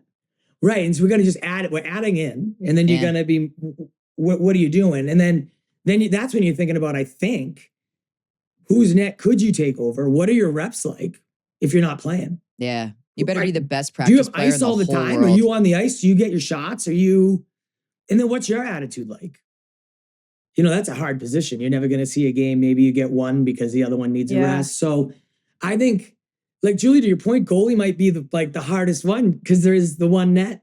It's the one net. And it's almost like somebody's to lose rather than somebody's to win. Like, and that's it. Yeah, it's tough. It takes a lot of resilience, especially in this league with how much depth there is. It's tough. Huge. Which is why I don't mind the expansion. I'm all about it in the sense that it allows goalies to find a home, because I think there's some really good goalies who could be put on display. And at the same time, you could, right now you're playing against some of the top goalies. Scoring's hard. Yeah. Like, and when you want fans coming in, what do they want to see? Hits and goals. Yeah. That's just what I see when I go to like a Bruins game. Hit shoot it, like that's it. So when I'm like, well, what do we have? It gets people in the building, and then they become lifelong fans because the product is insane. I tell every little girl that I run into, whatever, practice shooting. Be the best shooter. Because like the better you shoot, the more goals you're scoring, and that's what everybody wants. No one's going to deny you if you can shoot. So at the beginning of the year, everyone was like, New Hook's got a bomb. New Hook's got a bomb. And I was like, cool. If she can just find a way to keep up, that kid is going to score, and she's going to figure it out. This kid's good. Yeah. New Hook. Yeah. This kid's Yeah. good. She was in the. I mean, I've seen her a lot, and when I see these kids skate, they're with other pros, right? So Yep. like, her ability to shoot a puck, it's an absolute missile. Quick I heard release. that. She reminds me of Niter in the sense that she can possess. You can't knock her. No, You she's a can't. big kid. She is cheering a for her. big kid, I know. and she doesn't ever give up. Yeah. No matter what. I had her pretty high up on our rankings. I remember I took Oh, a I little think flack she's for a- it, and I was like, don't care. Kid can shoot. I'll take her. She's also like that kid you want to put on a line with others. Like I was watching her and Bilks play together. Like, stop it. Really? It was fun to watch. Yeah, 'cause Nice. Just get her. You got to have Nui- someone to get her the puck, right? Yeah, like Nui's going to be Draw in the middle. away. Nui's going to make plays, but Nui knows how to read the game, and she's such a steward to others. It's not about her. So when she plays the game, it's like it's fun because Cool. she's feeding it, and it's feeding it to the seams that make sense. So now you're rolling, and you're operating at a higher speed because it's easy. Yeah. So I'm very excited for her. I hope she finds a home in Boston, but I hope she finds a home anywhere because I think she's a steal. Yeah. She just might after that review. Love that. Fun little note from Yeah, Grace she's a cool Court. kid. She's Yeah. just fun. She's a cool kid. Great. Yeah, we got to brother's meet her having at a the good draft. season this year with the Habs. Right. Yeah. Yeah. Great family. He's So a good cheering kid for too. her. The whole family's fantastic. Like, East Yeah. Coast. You know, Yeah, It was they're cool good because people. last year or the year before, I forget, they had a game in Boston and she was playing. She had a game, I can't remember where. Anyways, he showed up and she ended up scoring a hat trick that game, I think. And he was like, whoa. And they had like cameras following him. I was like, that's the coolest. Like just a bro Yeah. dropping in, you know? and they're tight. Like they're a cool family. They're like And good people. I got to give New Hook a shout out as well. I had met him at the draft. Anyways, Ed and I brought the kids to a Leafs Habs game down by the glass. My daughter standing up and he drove by, gave her a fist bump, went and got a puck and threw her a puck over the boards and like gave me the thumbs up. And I was like, fantastic. I don't know if you I know who you are. I don't know if you remember meeting me kind of thing. Anyways, Yeah. I had messaged Abby and I was like, tell your bro thanks. And she's like, yeah, he told me. I was like, oh, so the guy knew. Very right. Oh, that's cool. so nice. Yeah. Yeah, and So- he's got a great head of hair. Just fantastic. Yeah. Crazy flow. Actually, Abby does good. too. Like, now he that I shouldn't even think wear of a it. helmet. He shouldn't be Yeah. allowed. Like he doesn't just let it go. Like Yeah, just give the people what they want. give the people what they want. You're so right. We got to see the New Hook flow flying in the Yeah. air. No buckets. Court, always appreciate the time. Absolutely. Thank God Tessa's going to crack one at the end of this. I got thought we your were gonna girl make- Rita here, Julia. Ooh, okay, those ones are so good, Tessa. Have you had that yet? Ooh, a Nice. clever Nice. margarita. Clever, I'd say. I can Very I like understand. the artwork. The artwork on beautiful. the can. Right? Yeah, Even the cans are gorgeous. good. Shout out Subtle, to our but, clever mocktails. you know, it brings me Yeah. in. Yeah. Okay. Okay. Have a good rest of your day, Court. Thank you, You guys as always. well. Thanks so much to Courtney. She is the best, and she kind of predicted Hillary Knight absolutely She popping totally off over called the that out. weekend. She Yeah, did. yeah, She lined that up. and she's right. Hillary Knight just keeps getting better. She's aging like a fine wine. It's insane. It's Truly. crazy. It honestly is. Like, do we call her Benjamin Button? Like she's aging in reverse? Yeah, she's got that fountain of youth going. Like it's just amazing to see. Yeah. I can't wait to see what she does in Seattle this year. The Golden Eyes. I was so excited to see this, and I cannot wait to see it when we go to the game on I November know. 21st. Home ice has never looked so good in the PWHL. The Beautiful. first PWHL team to be a primary tenant, be the only tenant in their building, and their gorgeous logo sits at center ice, exactly where it should. I love the detail on the blue or the red lines, line. rather. Like it looks know. so good. Their Jumbotron, unreal. It's like, I can't wait. We got to get in and we've got to get like this tour. We got to do a tour. Yeah, we're going to get a full behind the scenes look at this place, and we'll make sure to share it with you guys. Shout out to the Selly Club on TikTok, who pointed out that the beer and wine at the PNE will be $5. It's insane. That is going to make for some rowdy nights at the Show up Coliseum, early. my friends. And Show up I early. like it. The only town that's rioted about hockey, and they're going to be ready to do it again for for the Golden Eyes. It's going to be awesome. Yeah, I'm excited to take part. I will be bringing a whack of $5 bills. Me too. But I am just so stoked to check out the venue, to see the jerseys, and to see this crowd. I mean, the home opener in Van, they need to do like you know how they have like the sound decibel things where you see how loud it gets? I want that. I want to hold that thing and watch it all game. Yeah, it's gonna be absolutely insane. We are very excited. And you know what I'm excited for too? And some teams in professional sports have it is, and the Blue Jays really only have one. And I know we made fun of it, like, let's go Blue Jays. And that's the only cheer that they have. I'm excited for these teams to like start to, get cheers. And I don't know who has to lead that charge. I feel like the Red Scarf Union would probably lead that charge. And they have like the do-do-do-do-do-do that they do, which is great. That's the best one with the kazoo. Yeah. But for all these teams, for these fans to have like their version of the Red Scarf Union that are generating these I love a good cheer. Like, I love it. I can't get enough of a good cheer and I scream it. And it's like, I've been there. I don't need to be doing this, but like, I can't help it. I'm a cheerer. Yeah. You know me, I don't really believe in soccer. But when I was at that final, I got to go to Christine Sinclair's last game. And it was So like the sick. greatest honor of my life. If I never go to another soccer game again, that's absolutely fine with me. But the thing about soccer/football fandom that is so impressive to me know. are the cheers and the songs. It's I the was best. losing my mind. Like, they're so creative and they're all fan made. Like, I know. like I said, not a big believer in the kicking the ball sport, but love their cheers. It's Love like, them. you know what? I think it's from Ohio State with the marching band and all of the songs. That's what it is. And that's why I like college football more than NFL football. Yeah. The bands themselves make it awesome. So good. Yeah.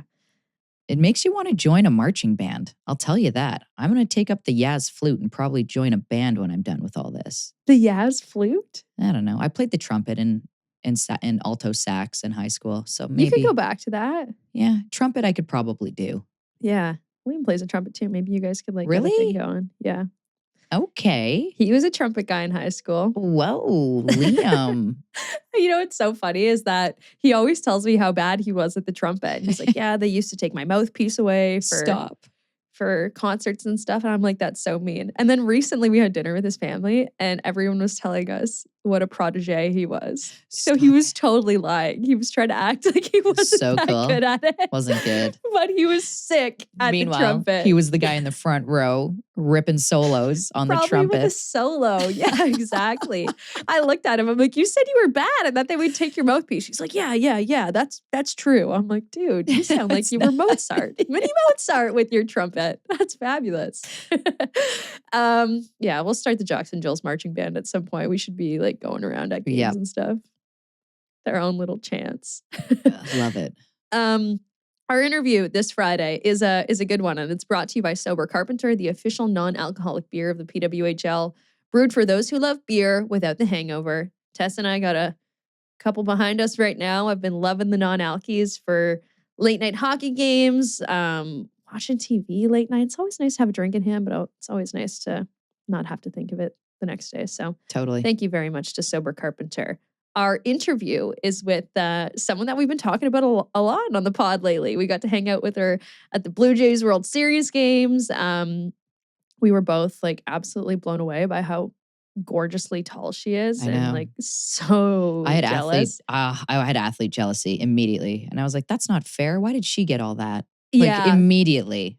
The Sceptres posted this like kind of vintage retro looking photo shoot today. Yeah. Looks absolutely great. And there's one of Emma like leaning up against a vintage fridge and she's absolutely dwarfing it. Like she's a good foot taller than it. It's amazing. The Sceptres posted that? Yeah, they just put it up today. It's amazing. Of their white jerseys. Anyways, Emma Gentry is such a treat. We had such a great time catching up with her and getting to know her a little bit more. So here she is on Jocks and Jills.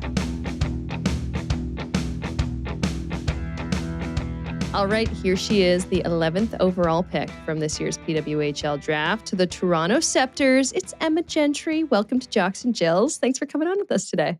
Thank you for having me. I'm excited. Yeah, no problem. So you graduate college, you join the PW, you get drafted. Life's pretty cool. You're a pro, officially a pro, which is awesome to say. And then you're just like hanging out at Game 7 because you're like super famous now. What's the welcome? Is that what the welcome's like to the PW? You're just like an ultimate stud right off the bat? Apparently, I mean, the girl said the bar's high now.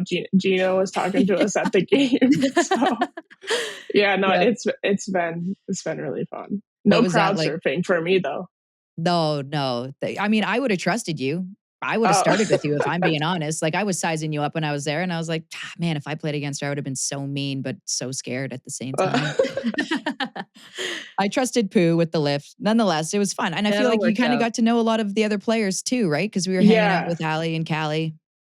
Yeah, it was super fun. I feel like it was a whole PWHL section. So it was perfect. Yeah. Maybe Jay's game every year. Right. For all the rookies. I love that. World Series game at that. Like, let's just run it back every year. Game 6 and 7. I love that. Well. Are you a sports fan, like outside of hockey? Like, would it have been on your bucket list to be at a World Series game? I wouldn't say bucket list, but I love all sports, and especially like a high level like that. It's once in a lifetime. So heck yeah. It was cool. Did Gina ever pull through with those drinks that I told her she had to order for everybody? Did she? I don't think she. Yeah, I don't think she did, but I don't know if I'm allowed to say that. Okay.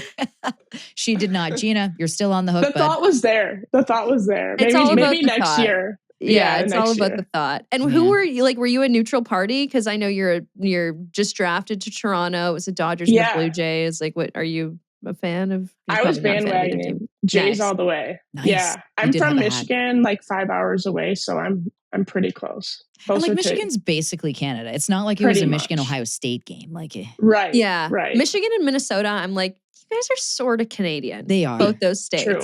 Yeah. I think all the people from both those states have like shades of Canada in them. Can you tell us about growing up in Alpena, Michigan, your small town? Tess and I are both small towns that love hockey. We both come from, and I feel like Alpena is like that as well. Yeah, I loved it. I grew up playing with the boys, but yeah, it's a really small town, and the support that I've gotten like throughout my career has been really, really fun for me. And especially, there was no girls programs growing up. So now that I can be a role model to the younger girls, it's really special for me. But no, I loved growing up in Alpena, and playing with the boys was definitely a highlight for me, and I loved it. Is there a girls program there now? Because I feel like I didn't have a girls program at first until I was way older. And now there's like 8 million up in Sudbury. Yeah, there's one now. Nice. So yeah, I was volunteering over the summer, which was fun skating with them. That's cool. But yeah, there's one team now. Nice. Amazing. So no girls teams in the city. How did you wind up starting? How did your introduction to the game happen? Yeah, well, my dad is definitely a role model of mine, and I wanted to be like him when I was growing up. And he played throughout high school, and I guess I was just looking at pictures of him one day, and I'm like, oh, I want to be just like Dad and play hockey. Uh-huh. And so they took me to the rink, and it was kind of love at first sight, and yeah, just ran with it. I loved it. Your dad was like, heck yeah, I got 2 daughters. This one's playing like, hockey. Let's go. Yeah, he coached me for like 11 years. No way. So, yeah. That's cool. It was really fun. Oh, that's awesome. Did you play this, like wear the same number as your dad? Is this like a thing? Yeah, so he was number 21, and I wanted to be 21, but also wanted to be my own person. So I just flipped it around and was number 12. Nice. Yeah, so I was 12 all the way up until college, and someone else had 12. So I switched to 20. Oh, cool. Fair. Does your sister play as well? Does she play any sports? She can't even skate. It's no actually way. funny. Like, yeah, we had a outdoor rink growing up, and I still laugh about it because she tried to skate and like fell and got a bloody nose and stuff. So yeah, she can't skate. That was the deterrent. She was like, I'm never using this thing ever again. Yeah, she is good at other sports, volleyball, basketball, but hockey is not her specialty. So she's an athlete as well. For sure. Yeah. And you got a little nephew now, so he looks up to his auntie. Yes, I'm obsessed with him, Jackson. How old is little Jackson? He's so cute. He just turned 2. Okay, you got a mini stick in his hand already. I'm going to assume. Oh yeah. Actually, apparently the other day they were watching hockey, and he was like M, like saying Auntie M, like he thought it was me. He was so sweet with you. He was born to be a hockey player. Yeah. Oh, that's so sweet. Do you have any funny stories? Like Tessa and we both have our share of funny stories growing up playing with the boys. Do you have any funny memories of being part of a boys team? I wore glitter eyeliner at one point, just so it was really obvious that I was a girl, even though like probably was obvious without the eyeliner.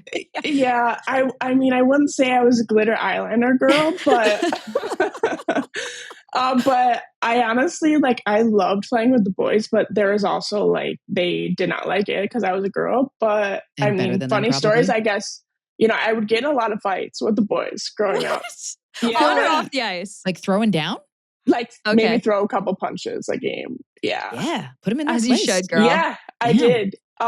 So maybe, I mean, I guess that's probably the funniest. Yeah, don't come at me. I get it. Yeah. Good for I'm you. like, yeah, Gloves don't mess on, with me. cage on. Yeah. Those were yeah. the best kind of fights, honestly. It was like low risk. Yeah. Lots of fun. And half the Just time you just play a with buddies 2-minute and- roughing. I never got kicked out, but Yeah. Yeah. you know. And you yeah. practice with your buddies, right? At practice For sure. sometimes. You'd mess Yeah. around. Absolutely. Even in the locker room, I remember seeing friends do that. And I was like, you guys are Locker crazy. box, yeah. Yeah. It is those- crazy. Some Is of that those where turn you into practice? wars, eh? Yeah, I have some experience with that. Yeah. My The sister locker and I in the box. garage, we would love to locker box, which is the stupidest thing ever to think of now. But yeah, it was kind It- of yeah. So good. So then at what time sorry, did you, at what point of your career, because, okay, so how long did you play boys hockey then? At what point in your career was your family like, oh, let's transition and switch over Yeah, to I ladies? played for 12 years. And then I knew that the goal was to play college hockey. Yeah. And so I was about 4 hours from Detroit, which is where all the travel teams were for girls. So I switched when I was like 13 to girls. So there was no body contact. It was still physical, but no Correct. open ice hitting and stuff. No. Wild. Yeah. And there's still no girls team in Alpena. the time. There's one younger one now, Ah. just one team though. Right. So But actually, not while you were playing. correct. I started out, it was called the K Stars. We would drive like 2.5 hours one way, twice a week just for the girls team. And then I moved to a different team that was like 4 hours away. I really don't know how my parents did it. They would like my dad would drive me 8 hours like twice a week just to practice. And then we'd go on the weekends. So yeah, really, really grateful for them because I would not be where I'm at. Isn't it wild looking back? You're like, my parents are nuts. How the hell did they ever make that work? And then now that I have kids, Yeah. I'm like, yeah, I'd do that. Like, Yeah, it's like, like, Yeah, I'll ask them now, and they're like, I don't know, we just did it. Like there's no option. Like you just do it. yeah. So, And thank goodness you had a dad Yeah. that did it, and a mom obviously that was supportive Yeah, as for well, because you sure. got 2 siblings there that, you know what I mean? You and your Yeah. sister. yeah. Yeah. Lots of juggling going on. And so then what was that transition like? Because you're obviously used to playing at that age, boys usually sprout. Yeah. Girls kind of Yeah. stay the same. Because there is a small moment in boys hockey where girls are bigger and we're Yeah. like Yeah. stronger and it's awesome. And then they hit puberty and we're like, wait. Yeah. So what was that like? Because you were used to playing with kids that were bigger and stronger probably than you. And then you had to For come to sure. the women's side where the physicality was absolutely probably not allowed. No, yeah. So that was definitely a struggle for me. Just because like the way I play is like very physical. And so when I first transitioned to girls, it definitely a lot of penalty minutes for Yeah. sure. A lot of But things. yeah, the transition wasn't terrible, but just the physicality piece was hard because it honestly makes you a smarter player though. Trying to, move your body in different ways and kind of get away with a couple calls. So Did you have Yeah. a coach that helped you with that, or did your dad? yeah, my dad would, but I also had really good coaches growing up. Lyle Fair at Honey Baked and then Kevin Miller both were really big pieces of my development. And so we would mess around with some things. But I was always like I'm big now, but back then I was big, like a big girl compared to the other girls just being tall. So yeah, it was definitely an adjustment, but worked through it. And like I said, definitely it just added some tools to my toolbox. Nice. So jealous. Who Both were of us Yeah. are for sure envious of your size and strength. I 100%. know. Like I would do anything to be tall, girl. Like you're so Julia lucky might up have there. the same size feet as you, but height, no. Oh, Maybe size 9s. yeah, I'm about like 9.5, 10. I but can rock a close. 9.5 sometimes. Yeah. Like I love it. Tessa acts like I should be ashamed. Like bitch, try I to knock me don't. over. Like I try to don't. knock me over. I don't. I think it's I'm hilarious because you're steady. so small and you have the biggest feet and you're the most clumsy person and it's great. And how I it all am. works, I don't know. I don't know. Sometimes that's why the clumsiness comes in. I'm It's like balance. tripping on my own toe because it's too long. Anyways, now that we've gotten that out of the way, who were some hockey idols you had growing up, Emma? Other than your dad, obviously. Like, were there women's hockey players that you looked up to? I think I read somewhere that you model your game after like Austin Matthews, but he came into the fold pretty recently.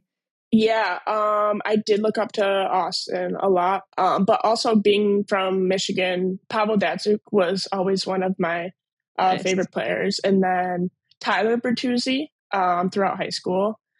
He's kind of a dog. Like, I really enjoyed watching him. I think he got a hat trick the other night. Did he? Yeah, I think so. Yeah. Yeah, I loved watching him.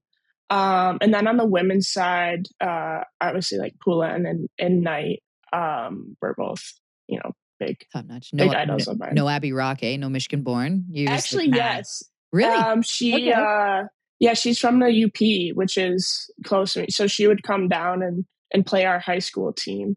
No way. So she definitely was on my radar when I was younger, but I never got to meet her. I wanted to, but yeah. You're gonna. Yeah, I already did. She skated here in Toronto with us. So. Oh, nice. Yeah, it's awesome. Yeah, was she pulling Michigans back then too? I don't know about that, but it was funny watching in practice. Like I could see, her trying to do Michigan and stuff. So yeah, she's a great player. Don't let her be the only Michigan-born player to do it. I mean, no pressure. I know. I gotta wax up my stick. I don't Maybe I'll pull it out. Maybe. Yeah. What was the recruitment like when you went to college? What was the process like for you? Was it always going to be St. Cloud, or was there a couple schools you were looking at? Yeah, I honestly, it was a couple, like Mankato, St. Lawrence. It was kind of between St. Lawrence and St. Cloud. But I liked the vibes of St. Cloud more. It's a little bit bigger. Obviously, St. Lawrence's campus is beautiful. But I liked that St. Cloud was closer to the cities and that I had access to going there when I wanted to. But also the facility in St. Cloud the rink is super nice. And it just reminded me of home as well. Minnesota, really similar to Michigan, like we were talking about. So yeah, that's kind of why I went with St. Cloud. Your rink is it still the same rink? The craziest rink of all time? Like I remember going there and being like, oh, we got to play here. It's like as wide as it's crazy. It's bigger than Olympic size. There's no way it's just Olympic size. Like it's insane. I remember being I can't even people see hate playing there. Yeah. It's awful. Yeah. I mean, I liked it, but and it's dim. It's like dim in there. It's like turn the lights on. They've probably done some upgrades. Yeah. I mean, I think it's bright. It's not very dim. Yeah, but it's Olympic size plus. It's massive. It's a workout. And as a defender, you're like sideboards are brutal there. Awful. Yeah, it's not good. But hey, like your cardio must be top notch, having like playing and training in that rink all of the time. Yeah, for sure. Brian made sure that we were on top of cardio for sure. Naturally. What was your experience like there? Like, how did your time at St. Cloud help you grow as not only a person, but a player as well to be prepared for the PW? Yeah. So my first 2 years where I was under a different coaching staff. And honestly, I didn't really enjoy it. I thought that college was going to be way different. And then Brian came in and kind of changed the whole program around. And that's when I really started to see development and work toward the goals that I had. As far as a person, I mean, I am really passionate about mental health and just growing yourself outside of hockey and being a person outside of hockey. I really took advantage of like my getting to know my classmates and my professors and really enjoyed that piece of it. But yeah, St. Cloud was a huge part of who I am as a person as far as like learning about myself and then the hockey piece as well developing. Yeah. What did Brian Idelsky do for your career when he got there? I know you guys kind of had a special moment at the draft too, both of you guys, when you ran into one another on the carpet. Yeah. I just remember, that just made me think about when he was hugging me on the stage. It was funny. I'm like, Brian, you got to let go. But no. I'm so proud. Yeah. No, we had a special relationship. He truly like really helped me with my development and we aligned on a lot of things. But I just remember the first time I had met him, we sat down in his office and just talked about my goals, and then also just what I had been up to that summer. And he was super personable in that way. And I really appreciated him because he saw me as a hockey player, but also as a person. And so, yeah, I'm really thankful for my time with Brian. And obviously he's a great coach, and hopefully, we can beat him when we play Vancouver, but he's going to do great things there, and really thankful for him. That's awesome. You love to hear it. League's got a good one, right? Yeah, for got to be sure. throwing some chirps at him for sure. When you're I already told him. Yeah. When we have him on, we're 100% going to be hitting you up for some good dirt. Okay, perfect. Perfect. You just let me know. I'll send you a couple paragraphs. So you get drafted. What was that day like for you? I mean, walking into, you got to be nervous. I mean, obviously people had their predictions on when they thought you would be going and when you'd be drafted. You see lots of trades happening. You're like, what the heck's going on? This is nuts. Yeah. And then your name gets called. So walk us from the start, the purple carpet, all the way up to that moment where your name was called. Yeah, obviously the whole day was amazing. My parents were there with me, so that was really special for me. But the nerves were there for sure. Like driving to the venue, it was like silent in our car, and my parents and I are always talking or like doing something. And it was silent. My dad goes, pretty silent in here. And we all just started laughing. I'm thankful for him because he broke the ice. But yeah, nerves were there. You just don't know like when you're going to go pretty much. And, but then when we, took the car over to the, purple carpet, it was amazing. Like I really didn't know how I was going to feel because, like that's just, I'm not really like a flashy person. I guess I don't really love like doing that kind of stuff, but I wanted to fully embrace it and like be present. I really wanted to be present during draft day and absorb everything around me. So when I stepped out, like I, just took a deep breath and really tried to embrace it, and like all the fans, and it was just incredible. And I was able to, be present during it all. And I'm really thankful for that. And it was an incredible day. You don't have to be honest, but like, was there a team you were hoping to call your name, or you're like, don't even care, just anywhere? Actually, Toronto was like top of my list. Oh yeah, especially because it was close to home. And then my meeting with Gina was really, really great. And we both kind of meshed on the development piece of things. And actually, I was supposed to have a second call with Gina, and we never got to. And so I'm like, oh, Toronto doesn't want me anymore, because we talked about it after the draft, because she never got around to like calling me again. She's like, oh no, we already planned on taking you, but they just never ended up calling. So I thought that they were crossing me off their ghosted list. You?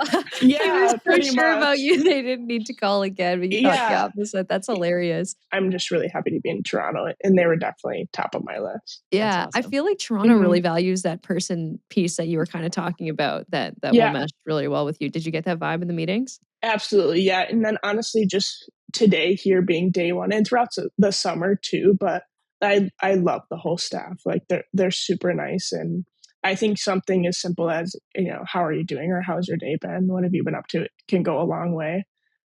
So yeah, I'm really happy to be here. How is adjusting to Toronto city life been with the traffic and all that stuff? Driving has been interesting. It's been fun, kind of learning. My roommate Kiara and I, we always have some interesting drives to the rink in the morning. But it's been an adjustment a little bit, but I like to say that I'm a good driver, and it's getting better it's getting better every day. Would Kiara say that you're a good driver? Bikers can watch out. Watch out. They're wild in Toronto too. They think they run the city. I know. No, all of a sudden I'll be turning right. There's no one coming. A biker comes zooming past the right side. 100 clicks too, probably. Like they're going fast. It's crazy how Toronto. And then even when you're crossing the street, the cars almost hit you for no reason. Yeah. It's true. Yeah. I remember So you got to first going watch to out City everywhere. and Head being on like, the what am I swivel. doing here? It's preparing me for the ice. Head on a swivel. Yes. Cross training. Yeah, it's funny because you're from such exactly. a small town, but you mentioned you like to be close to the city. So you like the feel of the big city? I do, yeah.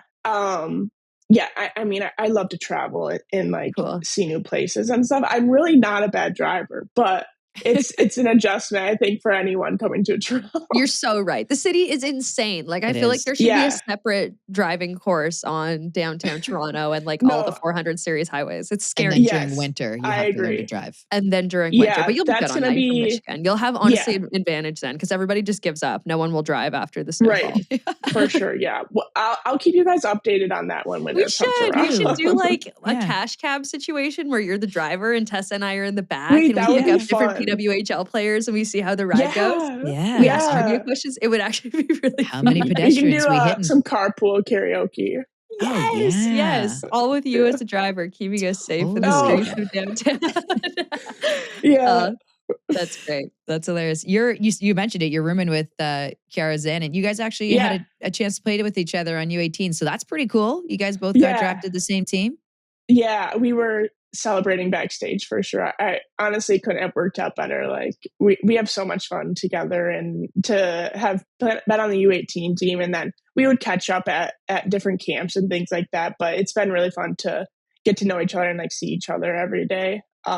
So yeah, it's been great. She's a good Nice. roomie. I heard she built you your own coffee table. Yeah, she's been the builder of the apartment. I put together my bed frame, but yeah, the other ones I don't really have patience for. There's like over 100 pieces. I'm like, Kiara, you got to get after this one for me. She's the dad in the relation. This one. Yeah, she likes doing that stuff though. So Every house needs a dad.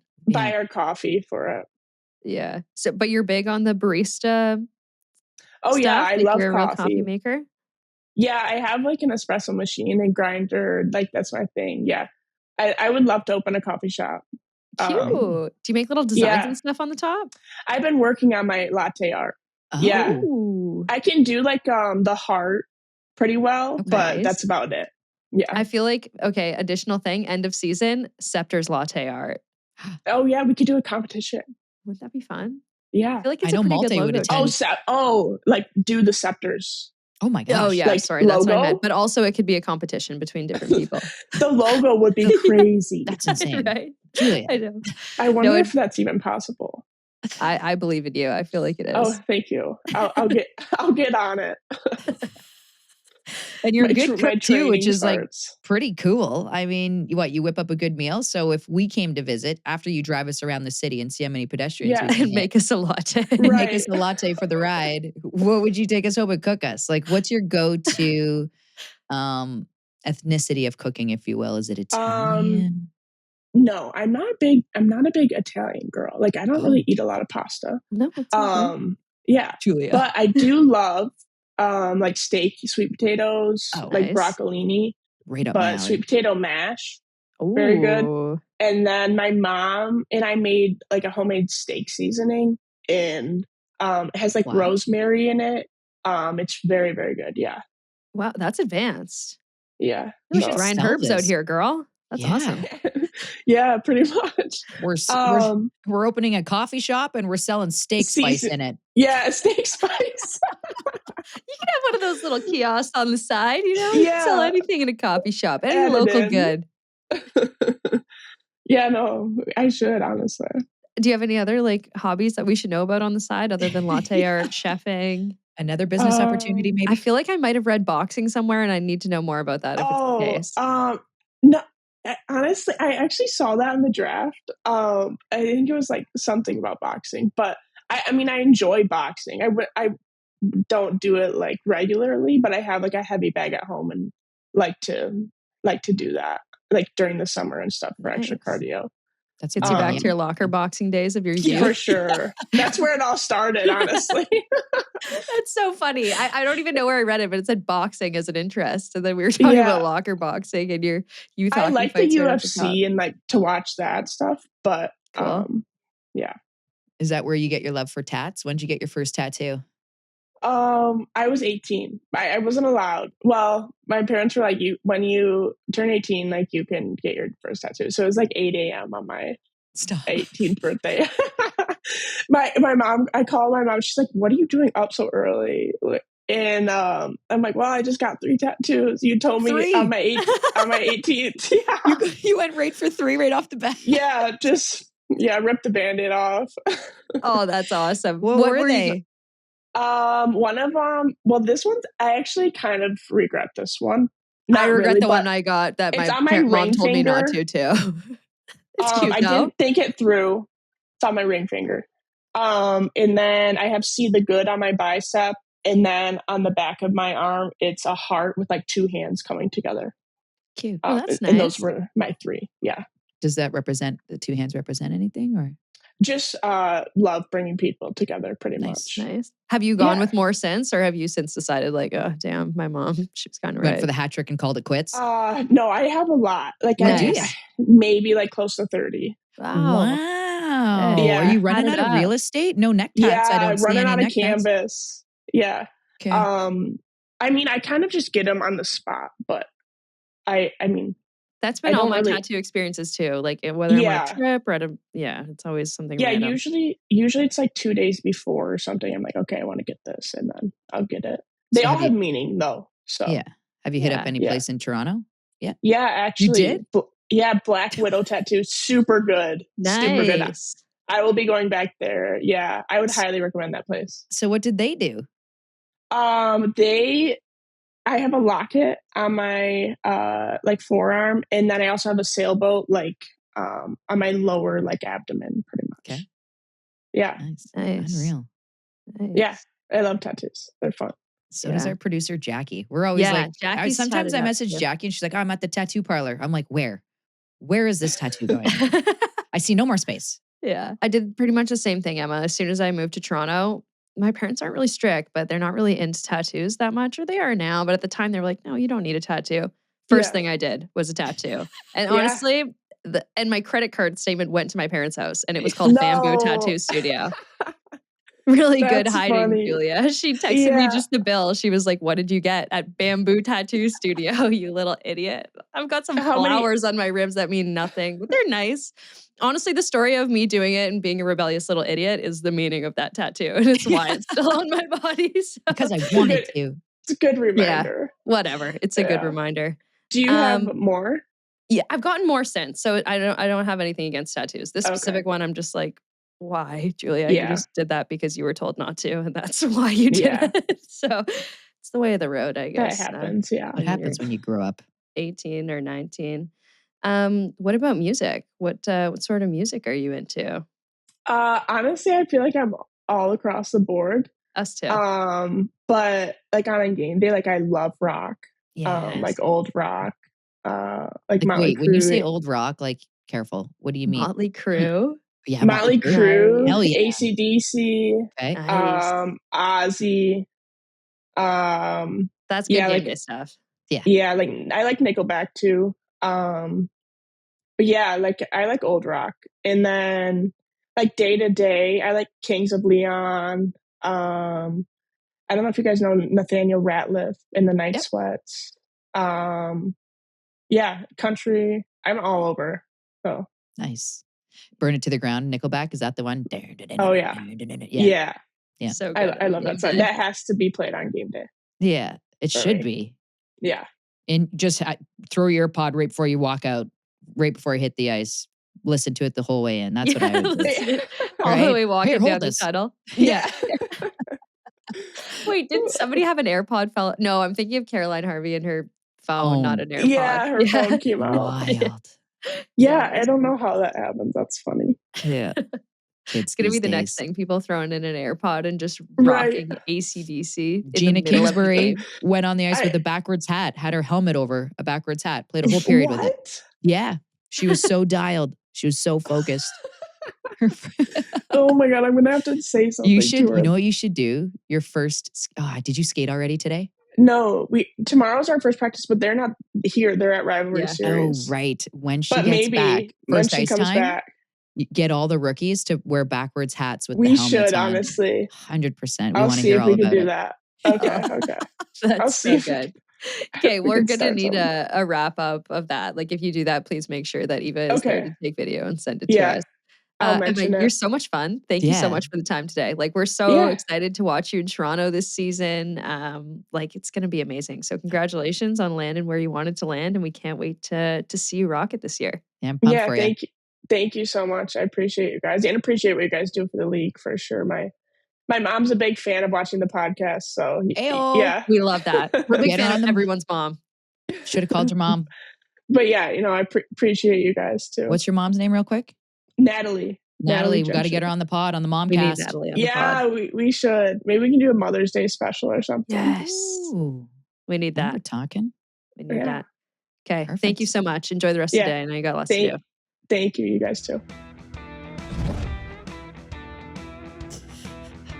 Isn't that a good picture? This Tessa just is- pulled it up for the back of the interview. It's such a cool, like, vintage retro fridge, but it also shows, like, what a perfect beast Emma Gentry is. And Awesome. she is going to wreak absolute havoc on the league this year, and we can't wait to see it. Again, that was today's interview presented by Sober Carpenter, Canada's craft leader in non-alcoholic beer. Full flavor, zero compromise. Thank you very much to Sober Carpenter for sponsoring that lovely interview.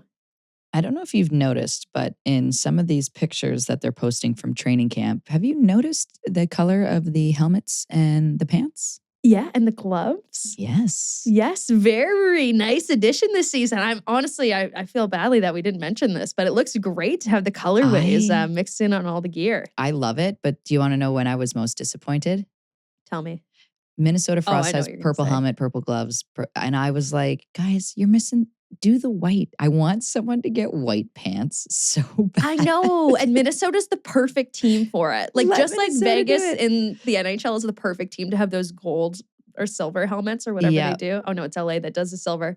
Either way, they're like the flashy teams, in your Yeah. face teams. We need We need white we pants. need Minnesota to do that. We got to Please. start a petition or something for white pants in Minnesota. That would look sick. Yeah.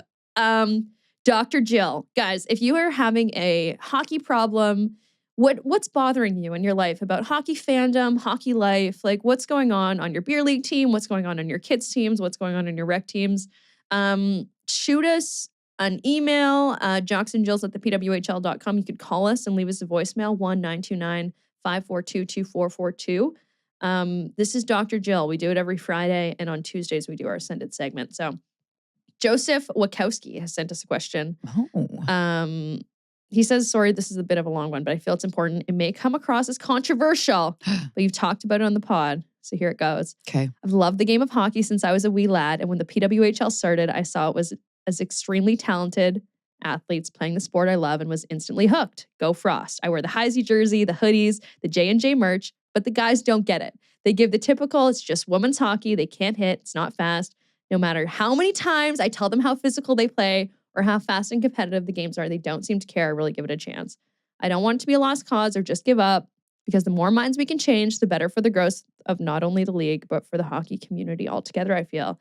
Any advice on how to get these guys to open their eyes and give this league a chance? Or am I officially becoming a bar league free agent? Thanks for all you guys do. Take care, Joe.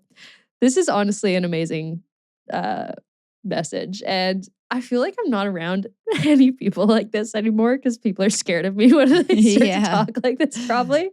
I guess get new friends isn't sufficient advice. Tessa, do you have any? Joe sounds like he's had this group of boys for a long time, so it doesn't sound like he's going to ditch him anytime soon. You can lead a horse to water, but you can't force him to drink, is my thing. You know what you do? You make a fun boys' night out of it, and you just get them to come to the game, and you sit near the glass, and you have them realize just how fast and physical the game is. You don't have to shove it down their throat. You don't need to try and convince them or make them love it. Just say, boys, let's go and have a good night. I got tickets. Come on. What might be $5 beer night in Minnesota at some point. Who's to know? Yeah. But there's going to be a fun night where you can just take the boys out, because I can't tell you how many times I have been at a world championship and gone up and done an autograph session after a game or whatever. And there is a father there with their daughter, and he is like eyes wide open, like, I had no idea how skilled you guys were. And it's like, yeah, because you've had this idea in your mind, locked and loaded, that, this is just what we were, and you never gave it a chance. And thank goodness for your daughter that she dragged you to this game to open your eyes and, have a look-see. So I think that that's just it. It's just find a way to get them to come out and have a good time, enjoy the game. They're going to love the atmosphere. Yeah. Don't get me wrong. But then again, like, they can think what they want, and that's fine. If they don't want to be fans, they don't have to. We don't need them. It's all good. We got other ones. But they're going to come around eventually if you get them there. Trust me.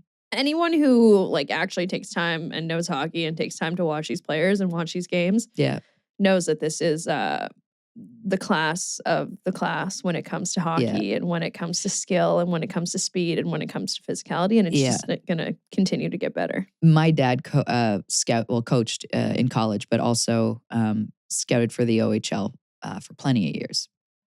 And he calls me on the regular about the PWHL, like popping off on like, can you believe how tight this league is? Oh my God, the playoffs. I don't think Boston's going to make it. Like last year, like he was like, I have text messages after text messages, like, tune in, the game's on. I'm like, Dad, I watch every game. Like, you don't need to tell me.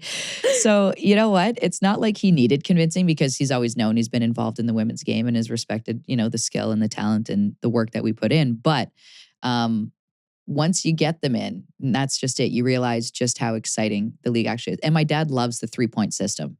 My dad loves the jailbreak. Like there are rules and stuff that people aren't even aware of and don't care to know because they just have this, I guess I'll call it a chauvinistic approach, an approach that they just don't care to know until they figure it out and they're there and they're like, this is exciting and wild. So yeah, they can all be Doug's one day.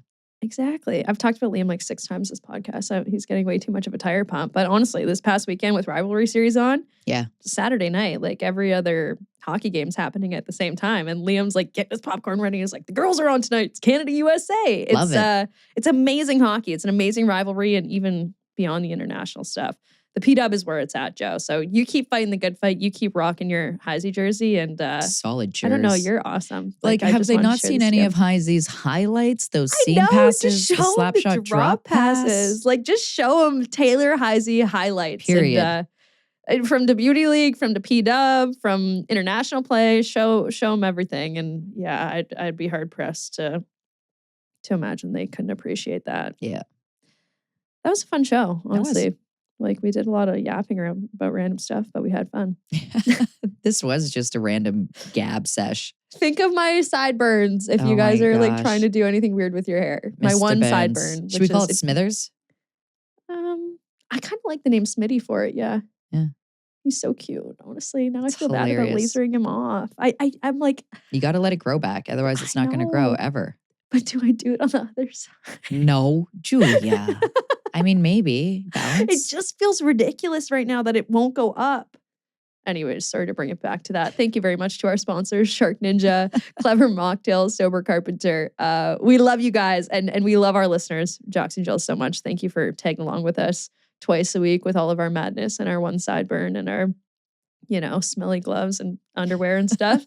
Follow us wherever you can find us on social media. We're at Jocks and Jills on Instagram, TikTok, Facebook, Blue Sky, Threads. You can find us everywhere, including on the PWHL's YouTube page. That's where we drop full video versions of every episode. If you could subscribe there, give us a like. It helps us a lot on the audio platforms as well, on Spotify rather, or Apple Music, wherever you're listening to us. If you could throw us a like, a subscribe, a comment. We love to hear from you all. And again, our call line is open 1-929-542-2442. You can email us, jocksandjills@thepwhl.com, or hit us with a DM at Jocks and Jills. The line is always open, and we love hearing from you all.